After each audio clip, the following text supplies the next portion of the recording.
Quand on regarde un match de foot à la télé, on regarde ça un peu tranquille, sans trop se poser de questions. Tu regardes le match, tu kiffes, tu gueules un peu sur l'arbitre. Sauf que derrière l'image, qui paraît en soi assez simple à faire, il y a une production qui est une des plus exigeantes qui existent. Parce que filmer un match en direct, c'est pas juste poser 2-3 caméras et appuyer sur REC. Sur une Coupe du Monde, par exemple, on parle de 45 caméras par match, d'un objectif qui coûte le prix d'une maison, d'une équipe entière de dizaines et de dizaines de personnes. Et tout ça pour une seule raison, pour que toi, devant ta télé, tu remarques absolument rien. Alors aujourd'hui, on va se plonger dans les coulisses, suivre une image de la pelouse jusqu'à ton écran et décortiquer comment on transforme un match de foot en un vrai spectacle.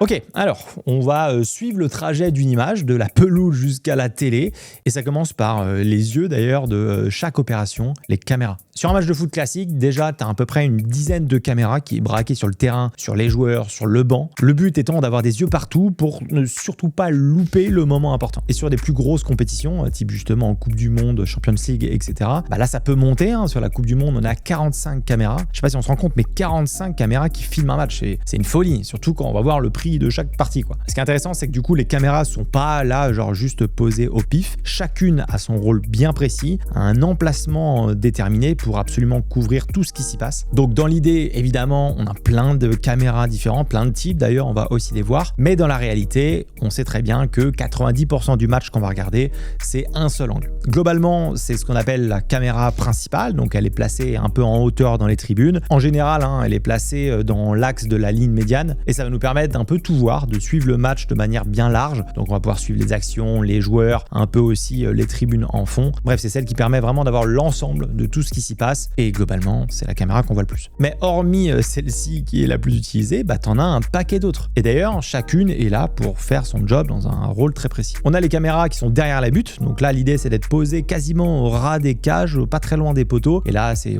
l'idée de faire des beaux plans, des buts bien au ralenti, bien propres. Ou alors quand le goal, il fait une petite claquette et tout, t'as le bon plan qu'il faut. Donc en général, tu vas en avoir une de chaque côté du filet pour essayer de choper le meilleur angle à chaque fois, peu importe où ça se passe. Et d'ailleurs, on commence de plus en plus à voir des caméras montées sur une espèce de grue, souvent derrière les buts, et de temps en temps, on peut les voir de loin. C'est surtout des plans qu'on va avoir un peu au moment du dégagement du gardien. Ça va peut-être apporter un peu de dynamisme, un peu de changement, des trucs qu'on n'a pas l'habitude de voir, donc ça, c'est pareil, on en voit de plus en plus. Et bien évidemment, on a des caméras tout autour du terrain, en particulier le long de la ligne de touche. Ces caméras-là, elles sont clairement là pour choper du détail. L'idée, c'est d'avoir des actions, des ralentis, des expressions aussi un peu de la tête des joueurs. Ces caméras-là, elles doivent être évidemment hyper rapides, hyper polyvalentes, parce qu'il faut pouvoir zoomer rapidement, bouger. Pour ça, c'est celle qu'on voit aussi de temps en temps sur une espèce de mécanisme un peu qui pivote rapidement. Et aussi, tu as évidemment des caméras dans le public qui vont permettre, encore une fois, toujours le même but, mais d'avoir des angles un peu différents. Là, on va prendre un peu plus de hauteur pour aussi faire des plans un peu plus sympas des joueurs, mais aussi peut-être un peu plus de manière large. Bref, chacune a sa place, chacune a son taf, et voilà, ensemble, elles vont pas rater grand-chose. Là, c'est surtout des caméras qui sont un peu plus fixes, mais il y en a une qui reste pas posée, qui bouge beaucoup, c'est ce qu'on appelle d'ailleurs la Steadicam. Donc en gros, c'est un opérateur qui va transporter un espèce de gros mécanisme avec la caméra. Ça va lui permettre de faire des plans qui sont hyper stables et c'est surtout qu'il peut se balader partout. Et ça, c'est bien parce que c'est une caméra qui va partout, en particulier typiquement à l'échauffement. Elle va sur le terrain, dans le couloir aussi avec les joueurs. Et pendant le match, souvent, elle est un peu autour du terrain. Elle va se balader, on va la voir peut-être à un corner, ces choses-là. Cette caméra-là, elle a un rôle peut-être un peu plus intéressant ou un peu plus humain. C'est justement essayer d'aller choper des moments, des trucs qui se sont passés, quelqu'un qui pète un plomb sur le banc de touche ou peu importe, mais du coup voilà, ça apporte plus de proximité avec la personne qui sont en train de filmer et c'est d'ailleurs des plans souvent que j'aime beaucoup. Bon, évidemment, c'est pas une caméra qui est automatique, il n'y a rien de magique, il y a un mec qui porte tout ça sur le dos, c'est un truc qui est assez lourd, ça fait autour des 30 kilos quand même. Donc imagine bien l'arrivée des joueurs, ensuite l'échauffement, ensuite le match en entier, plus de 3 heures avec le truc sur le dos et voilà, à la fin t'es content. C'est assez fort en vrai comme job parce que lui, il est jamais tranquille, il fait que de courir partout, il suit les joueurs, il va du coup en marche arrière, il essaye de choper les bons moments tout en essayant de bouger, tout ça avec 30 kilos sur le dos, quoi, tu vois, faut être un peu costaud. Et on est, en tout cas c'est perso, mais je trouve qu'on est limite, tu vois, sur la partie athlète, quoi. Et d'ailleurs il y a une vidéo qui est hyper intéressante à voir justement sur ce métier-là, elle a été tournée par Samy, donc justement il va suivre un Steadicammer pendant un match de Ligue 1, je vous conseille aussi d'aller la voir après cette vidéo, vous allez adorer. Maintenant parlons un peu de matériel, parce que je pense qu'il y a des trucs qui vont un peu vous surprendre, en particulier sur le prix. Bon, tu t'en doutes, les caméras qui filment les matchs de foot, c'est très loin d'être comme les caméras grand public que vous et moi on peut utiliser. utiliser. On est sur des caméras, ce qu'on appelle broadcast, donc c'est des caméras qui sont uniquement conçues pour la diffusion en direct. Et ce qui est marrant, c'est que si tu regardes les specs purs, bah, ta caméra que tu as payé 2000 balles, elle fait des meilleurs trucs que ce genre de caméra. Sauf que ce type de caméra, bah, ça n'a rien à voir. Là, tu payes pas forcément pour avoir la meilleure des résolutions, tu payes pour une fiabilité totale, hein. Là c'est du direct, donc tu n'as pas le droit à l'erreur. Tu payes le fait de pouvoir tourner des heures sans que ça surchauffe. Tu payes aussi pour que ça s'intègre dans tout un gros système très complexe. Bref, voilà, c'est un autre métier et c'est vraiment pas le même type de produit. Alors, j'ai pas les prix exactement en tête des caméras, mais on est plus ou moins autour des 50 000 balles. Et là, c'est juste la caméra. Quand vous allez voir le prix de l'objectif, ça va vous faire un peu bizarre aussi. Parce que oui, en soi, pour un match de foot, mais d'ailleurs, ça peut être le cas pour n'importe quel événement sportif, on a besoin d'avoir justement un plan, une image qui passe extrêmement rapidement d'un plan très large à un plan serré. Et ça, pour ça, justement, ça va jouer plutôt sur la partie objectif. Et donc, on a besoin d'avoir un énorme zoom qui soit capable de faire les deux. Et ça, évidemment, un zoom pareil, tu le trouves pas partout et tu le trouves pas non plus dans des prix très raisonnables pour le commun des mortels. Ce genre d'optique, pour l'avoir aussi testé, c'est incroyable la réactivité que ça va extrêmement vite. C'est très très dur à manier pour être précis, pour pas que ça bouge. C'est incroyable comment ça marche bien, mais je pense que ça prend quand même un peu de temps à très bien maîtriser. Mais évidemment, un objectif comme ça coûte un peu plus cher. On est plus ou moins autour des 200 000 balles l'objectif. Donc là, je parle juste de l'objectif seul, hein, sans la caméra, sans le trépied, sans le cadreur qui va l'occuper, voilà, juste l'objectif, c'est le prix d'une baraque. Autant te dire que tu fais un peu gaffe, t'as pas spécialement envie de péter le matos. Et c'est là où d'ailleurs c'est intéressant, c'est qu'il faut se rendre compte du taf que c'est d'être cadreur sur un match de foot comme ça. Le mec, il est là, il a un casque sur ses oreilles avec dans l'oreillette justement un réalisateur, on en parlera tout à l'heure, mais qui va lui balancer justement des ordres un peu en direct, genre va me prendre le numéro 10, fais-moi des plans du coach, enfin bref, voilà, pas mal d'infos comme ça qu'il va recevoir. Et lui, il va avoir 2 secondes pour trouver le joueur, zoomer dans la foulée, faire le focus aussi pour que ça soit net, quoi. Et on parle de ça, mais imagine aussi dans le fait de suivre le match, suivre les dribbles, anticiper un peu ce qui va se passer, une frappe, de temps en temps, ça va extrêmement vite. Le niveau de réaction qu'il faut avoir pour faire ça, et même le niveau de concentration qu'il faut pour tenir 90 minutes, voilà, je trouve que c'est un métier extraordinaire. Donc ça, c'est on va dire les caméras peut-être plus classiques sur lesquelles on pense. Maintenant, on a aussi des caméras un peu plus spéciales. On va parler de la POV, justement de l'arbitre aussi, mais avant ça, on a la Spider Cam. La Spider Cam, c'est une caméra qui est au-dessus du terrain et qui est tenue par 4 câbles directement d'ailleurs reliés au stade. Et en fait, ça va te permettre d'avoir des angles qu'on n'a vraiment pas trop l'habitude de voir. Donc vraiment en top, ce qu'on appelle du top shot, donc c'est au-dessus des joueurs. Et c'est sympa parce que ça donne une espèce de notion un peu d'immersion qu'on voit clairement pas avec d'autres caméras. Et tout ça, ça te permet de le faire de manière un peu plus safe, hein. Si on avait typiquement un drone, t'es pas à l'abri que le drone tombe et que ça tombe sur un joueur. Donc là, sur le papier, c'est censé être plus safe, même si on en a déjà vu un tomber, ça reste super rare, mais voilà, tu prends ça sur la tronche, je pense que t'es pas bien. Et la même chose sur ce type de setup, t'as une personne derrière, t'en as même 2 d'ailleurs. T'en as une qui va gérer le déplacement, donc vraiment les câbles de où est-ce qu'on va mettre la caméra, et t'en as une autre qui va gérer du coup la caméra, le zoom, le point, etc. Mais on a aussi sur des compètes un peu plus grosses, notamment la Coupe du Monde, on a carrément des drones qui vont voler du coup en plus, souvent à l'extérieur aussi du stade, pour voir justement où se situe le stade. Ça fait aussi des plans un peu jolis, et même de temps en temps ils passent au-dessus, donc ça peut être très intéressant à voir. Bref, dans le ciel, globalement, c'est à peu près blindé de caméras, mais ça reste quand même assez haut pour éviter qu'on tire dessus. Et la grande nouveauté, en particulier avec cette Coupe du Monde là, que je suis personnellement assez fan, c'est le POV. Donc le POV, c'est un peu la caméra placée à la place de la vision justement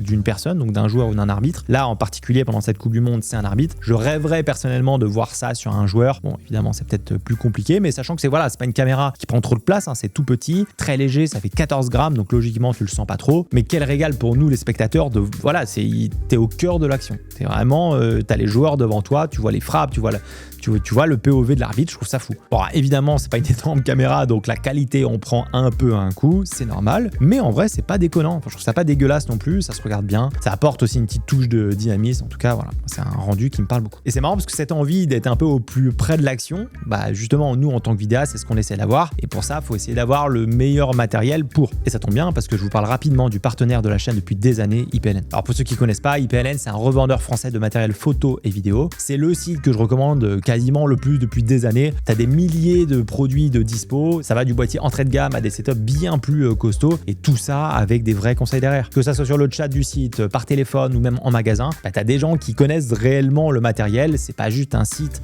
où tu cliques, t'achètes et t'espères que t'as pris le bon truc. Non, là t'as du vrai conseil, quoi. D'ailleurs, ils ont aussi un autre site qui s'appelle backipln.fr qui va permettre justement d'acheter ou de vendre du matériel d'occasion. Le gros intérêt par rapport à un site justement entre particuliers, c'est que tout est contrôlé, tout est vérifié et c'est garanti. Donc voilà, tu prends forcément moins de risques de tomber tomber sur un boîtier soit mort, soit une arnaque, soit un truc un peu bizarre. Donc pour débuter, c'est quand même pas mal du tout si on a un peu moins de budget. Et à l'inverse, si vous avez déjà du matériel qui traîne un peu ou même que vous voulez passer à l'édition du dessus, sur le site, vous pouvez faire estimer combien vaut justement votre matos et vous allez soit pouvoir récupérer l'argent directement en virement ou alors vous pouvez prendre un bon d'achat pour justement racheter du matériel chez eux. Nous, c'est typiquement un truc qu'on fait beaucoup. Donc si jamais vous avez du matériel à prendre, que ce soit photo ou vidéo ou peu importe, passez par IPLN. Pensez bien au code Maxime au moment de l'achat, ça vous coûte pas plus cher et moi ça me permet de continuer de faire ce genre de vidéo. Le lien est en description, merci évidemment à eux et nous on retourne au stade. Alors on a beaucoup parlé de caméra mais très peu de son, alors que en vrai c'est ce qui ajoute un peu toute la magie quand on regarde un match. On s'en rend pas trop compte mais un match de foot sans le bruit de la foule,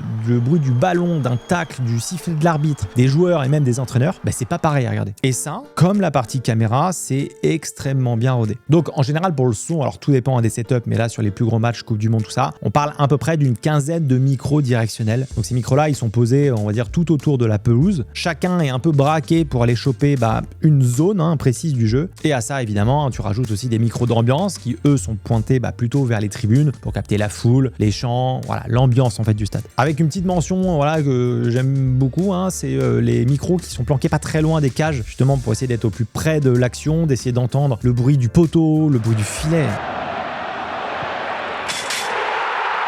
Ce bruit-là, moi, ça me procure un truc. Et derrière tout ça, il y a une équipe entière qui est justement dédiée au son. Leur job, c'est justement de mélanger toutes ces sources d'audio pour que toi, devant ta télé, t'aies l'impression d'y être en fait. C'est pas facile à mixer le son du stade, justement des joueurs, de l'entraîneur, du ballon aussi, tu vois. Dès que le ballon tape, ça fait un petit bruit. Voilà, c'est un métier. C'est quelque chose souvent qu'on oublie, l'audio. Mais en vrai, on se rend pas compte de l'importance que ça a dans un film, comme dans un spectacle, comme dans un match de foot. C'est pour moi 50% de l'expérience et si c'est mal rodé, si c'est mal fait, ça va s'entendre. Et nous, on s'est habitués, on va dire, à l'excellence audio. Alors bien évidemment, on peut parler aussi des commentaires derrière qui sont autre chose, mais globalement, dans un match de foot, on sent que c'est quand même assez bien géré. Bon, ok, là, on a vu qu'on a toutes les caméras, on a tous les micros dans le stade, mais tout ça, il faut bien que ça arrive quelque part. Et c'est là où ça devient peut-être un peu intéressant. Alors, il faut savoir qu'il y a deux parties. Toutes les caméras qui sont posées, qui sont fixes, elles sont reliées par câble. Et pas n'importe quel câble, parce qu'on est sur du câble optique. Tu prends un câble classique un peu dégueu, je te garantis qu'il y a très grande chance que ça suive pas en fait. Et si le signal se dégrade, t'as des pertes d'infos. C'est pas bien. Donc maintenant on est passé à la fibre, donc là ça va envoyer une quantité énorme de données sur des centaines de mètres sans brancher, c'est léger, c'est insensible aux perturbations, bref c'est fait pour ça, pour transporter énormément de données. Et donc toutes les caméras fixes fonctionnent avec ce système là de fibre optique. Et après on a les caméras qui bougent, notamment Steadicam, notamment la Speedercam, le drone, etc. Et là évidemment tu peux difficilement brancher un câble, ça va être le bordel, il va se tomber, enfin voilà, c'est pas top. Et donc elles transmettent leur image de manière sans fil, c'est ce qu'on appelle aussi un système HF. Et tout ce flux-là, peu importe la manière dont on capture l'image, ça va remonter à un seul et même endroit. Alors cet endroit, c'est en général une espèce d'énorme camion, on appelle le camion régie. Souvent, il est garé à l'extérieur du stade ou pas loin. On verra que pour la Coupe du Monde 2026, ça a été un peu différent. Mais dans un setup classique, tout converge à cet endroit-là et c'est clairement, on va dire, le cerveau de toute l'opération. Et c'est d'ailleurs là, on va maintenant aller un peu décrypter tout ça. Faut le voir un peu comme une espèce de salle de contrôle, un peu comme dans une fusée. Genre, t'as plein de murs avec des écrans partout, t'as des dizaines de moniteurs sur chacune des caméras qui filment. T'as clairement toutes les images du stade, tous les micros, tout ce qu'on peut voir, voilà, tout arrive à cet endroit-là. Et ce qui est intéressant, c'est que du coup, ce flux-là, évidemment, c'est un flux en direct. Et donc, le principe de la régie, c'est de prendre toutes les images, tout le son qu'ils ont, et ensuite de renvoyer une seule image. Un seul flux que vous et moi, on voit devant notre télé. Donc évidemment, il y a des choix à faire. Ça demande d'avoir une organisation, mais qui est irréprochable et d'ailleurs même une organisation à toute épreuve. Là aussi, là on rentre dans un autre monde, c'est un métier complètement différent. Parce que oui, tout ça, évidemment, vous doutez bien que c'est pas automatique. Il y a des gens derrière à chaque poste, notamment un, peut-être le plus important, on l'appelle le chef d'orchestre de tout ça, c'est le réalisateur. Donc le réalisateur, c'est lui qui va, on va dire, voir l'ensemble des écrans et qui va décider en temps réel qu'est-ce qui part justement à l'antenne. C'est lui qui va aussi demander aux cadreurs de fixer leur caméra sur tel ou tel joueur, sur telle ou telle action.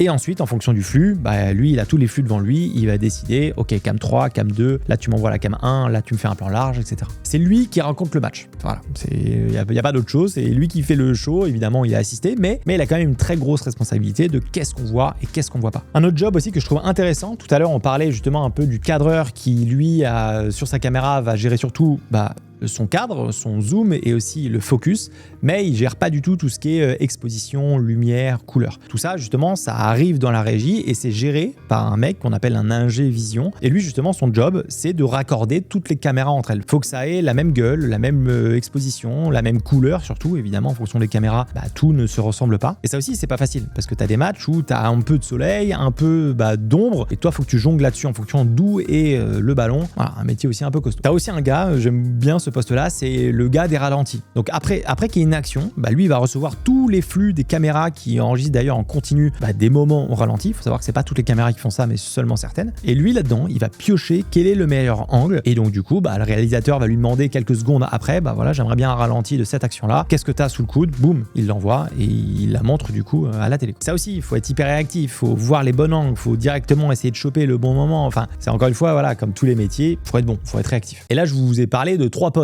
Bien évidemment que dans le camion, tu as beaucoup d'autres jobs. Tu as un mec qui fait les graphismes, tu as un mec qui fait les scores, les noms, tu as celui qui gère le son, tu as le producteur aussi qui peut chapeauter un peu tout ça, tu as un ingénieur, un technicien au cas où s'il y a des problèmes techniques. Bref, c'est une salle qui est pleine de gens, chacun est sur son poste, tout le monde est ultra concentré pendant tout ce qui va se passer. Évidemment, tout le monde est relié aussi par un casque ou par une oreillette pour se coordonner. Voilà, c'est un véritable orchestre sur lequel tu n'as pas le droit à l'erreur. D'ailleurs, si jamais ça vous intéresse, tu as Zebrazone qui a fait un très bon docu là-dessus, sur un camion d'avant-match. Bon, c'est sur un match un peu particulier, mais voilà, c'est en conditions réelles. Très intéressant d'être un peu au cœur de l'action aussi de leur côté. Je vous invite à aller le voir aussi après la vidéo. Mais vu que à chaque Coupe du Monde, on essaie d'innover, et celle de 2026 a pas loupé parce qu'on est sur une nouvelle technique inédite jusqu'ici. Maintenant, ce camion-là, Régie, il est centralisé dans une seule ville qui va couvrir les 3 pays qui organisent la compétition. Donc c'est-à-dire qu'il y a un seul endroit aux États-Unis où ils reçoivent tous les flux de tous les matchs. Donc évidemment en direct, les flux des plans, les ralentis, les images de la VAR, enfin bref, tout se fait maintenant à distance. Alors pour donner une idée, c'est des tuyaux assez gros, évidemment connectés avec la plus grande vitesse qui existe. On parle de 7 terabits de données par seconde, donc évidemment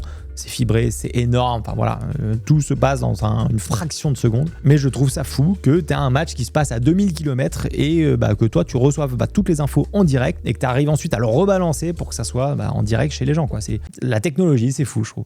D'ailleurs, on a parlé de la VAR un peu rapidement tout à l'heure, parce que oui, dans le stade, vous l'avez peut-être vu, mais il y a des caméras qui servent absolument pas à filmer le jeu. Elles ont un seul job, c'est justement d'aider à l'arbitrage. Et ça, il y en a plusieurs. Le premier, c'est la Goal Line Technology. Donc en fait, c'est simplement pour savoir si le ballon a entièrement franchi la ligne ou pas. Et pour ça, vous avez plus ou moins 7 caméras qui sont d'ailleurs ultra rapides, vraiment braquées sur le but. Et leur objectif, c'est évidemment qu'elles soient toutes synchronisées et de calculer si oui ou non le ballon a franchi entièrement la ligne. Et si c'est le cas, on a un signal qui arrive directement sur la montre de l'arbitre qui va vibrer. C'est extrêmement rapide et donc du coup, plus de débat. Maintenant, on sait si factuellement, oui, le ballon est rentré ou non, il n'est pas rentré. C'est bien en plus, souvent ils nous mettent une espèce de petite reconstitution après le but, après l'action. Ça permet d'avoir un rendu et de temps en temps, ça vraiment, tu vois que ça se joue à rien, quoi. Mais voilà, c'est les règles. La deuxième techno que je trouve encore plus fou, c'est la techno du hors-jeu semi-automatisé. Donc là, on a aussi pareil plus ou moins une dizaine de caméras sous le toit du stade et elles suivent absolument pas le ballon, elles suivent les joueurs. Et ce qui est fou, c'est qu'elles ont jusqu'à une trentaine de points sur le corps de chaque joueur et tout ça, c'est calculé 50 fois par seconde. Et en plus de tous ces points qui mesurent un peu tout ça sur chaque joueur, il y a aussi des capteurs qui sont dans le ballon qui vont enregistrer 500 fois par seconde la position du ballon pour vraiment être sûr au millimètre près qu'au moment où il y a la passe, est-ce qu'il a été hors jeu ou pas. Donc évidemment, on combine tout ça avec un peu justement de système en IA et on a donc un système qui va quasiment détecter tout seul si un mec est hors jeu ou pas et encore une fois pour nous donner avec certitude ou non si le mec a été hors jeu ou pas. Et puis on a aussi la VAR que logiquement vous commencez à connaître maintenant avec toutes les actions un peu plus litigieuses. Donc là c'est pas automatique, on a quand même des opérateurs qui sont en général dans le camion ou à côté qui vont donc avoir accès à toutes les caméras du match ou du moins tous les angles de vue et dès qu'il y a un doute sur une faute, sur un penalty, sur une main, un but, bref peu importe, ils vont repasser l'action sous tous les angles possibles, ils vont évidemment choisir la meilleure et ensuite soit pas besoin de faire intervenir l'arbitre, ils vont directement lui dire dans l'oreillette que voilà, il y a eu hors-jeu, il y a eu faute, bref, peu importe. Et s'il y a un doute, ils vont venir diffuser ces images-là sur le petit écran là au bord du terrain à l'arbitre pour que lui puisse prendre sa décision. Bref, tout ça, vous le voyez évidemment pas souvent directement, mais c'est ces caméras-là qui vont décider si votre équipe a marqué ou pas. Alors, on peut être pour ou on peut être contre ces technologies, ça c'est en fonction, mais il faut reconnaître que ça fonctionne extrêmement bien, parfois peut-être même un peu trop. Et au final, moi en vrai, je trouve ça fou. En fait, quand tu regardes tout ça, c'est une machine de guerre. T'as 45 caméras, t'as des objectifs à 200 000 balles, t'as un Steadicammer qui se flingue le dos, des centaines de personnes qui travaillent là-dessus. Et tout ce beau monde-là, toute cette organisation, tous ces millions dépensés, il sert à une seule chose, c'est que toi, devant ta télé, tu remarques rien en fait. C'est genre le but ultime pour eux, c'est de devenir invisible et toi de te donner la meilleure immersion possible dans un match de foot. Et nous, en tant que spectateurs, on s'en rend pas compte de ça. On se pose pas la question. Toi, tu regardes ton match, tu gueules sur les joueurs, sur l'arbitre, t'encourages, mais tu t'en rends pas compte. Tu te dis pas « Ah putain, ce plan-là, à ce moment-là, il était joli. » Ou alors « Ah ouais, t'as un bel réglage de caméra, là, je vois bien la couleur. » Enfin, tu vois, c'est ça qui est fou. C'est ce qui fait d'ailleurs qu'une réalisation est réussie. C'est quand tu te poses pas la question, quand tu le vois pas, tout ça. Ce que je trouve incroyable, c'est que c'est du direct. T'as pas de deuxième prise, t'as pas de droit à l'erreur, t'as pas de montage, quoi. Tout doit fonctionner à la perfection et t'as absolument pas le droit à l'erreur. Donc, la prochaine fois que vous allez regarder un match, essayez de le regarder un peu différemment. Essayez de voir un peu le travelling de la spider cam, de voir un ralenti qui tombe pile au bon moment avec le bon angle, le son justement qui va te mettre un peu dans l'ambiance du truc, quoi. Et n'oubliez pas que derrière chaque seconde du match que vous êtes en train de regarder, il y a des centaines de personnes qui font un travail honnêtement remarquable pour que vous passiez le meilleur moment possible. Voilà, j'espère que vous aurez appris des choses et que la vidéo vous aura plu. Si c'est le cas, pensez à me le dire en commentaire, c'est ce qui m'aide le plus. Et nous, on se dit à la semaine prochaine dans une autre vidéo. La bise!